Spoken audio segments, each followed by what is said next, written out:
رحم دل ہو جاؤ. اور رحم بھی اس درجے کا کہ ابو داؤد شریف کے اندر آتا اور اسی طرح بازار کے اندر آتا. حضرت عمر رضی اللہ تعالیٰ عنہ بھی روایت کرتے ہیں, عامر الرامی بھی روایت کرتے. یہ صحابی تو کوئی حدیث کہ رسول کریم علیہ السلام تشریف فرما سی, ایک شخص آیا کپڑے چ انہیں کچھ لپیٹیا. نبی علیہ السلام نے آ کے آخیا یا رسول اللہ میں جنگل چوں دی گزر رہا سی, درختوں کا جھنڈ سی, اتنے جانور کے بچوں کی چوں چوں میں سنی.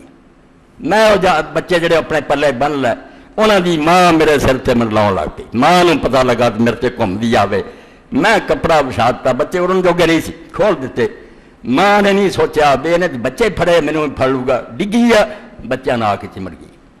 میں انہوں بن لیا لایا. اللہ دے رسول نے دو مسئلے اسے سمجھائے.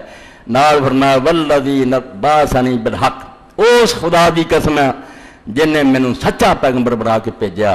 للہ ارحم بعبادی من ام الافراخ بفراخ. اے ہن تو کھول دیتا ہے, ماں اڑی ہے, تینوں آخیا میں کھول دے, اپنے بچہ نہ چمٹی ہے.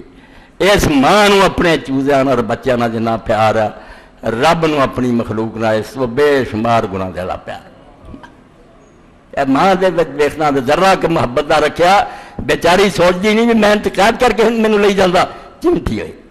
جنی محبت انہوں اپنے چوزیاں نہ اللہ نو اپنے بندیاں نہ اس تو زیادہ پیار. تے نال اللہ دے رسول اللہ السلام نے فرمایا رحم کھا اینوں تے بچیاں نو جا کے اوتھے چھڈ کے آ جتھوں تو لے کے آ.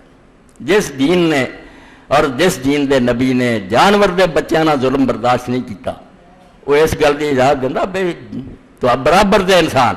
آدم علیہ السلام دی نسل نمازاں پڑھ دے بعد تسی بم مار دے, انہوں نے قتل کر دے, پھر انہوں جہاد سمجھے, دین سمجھے, اللہ دا خوف کر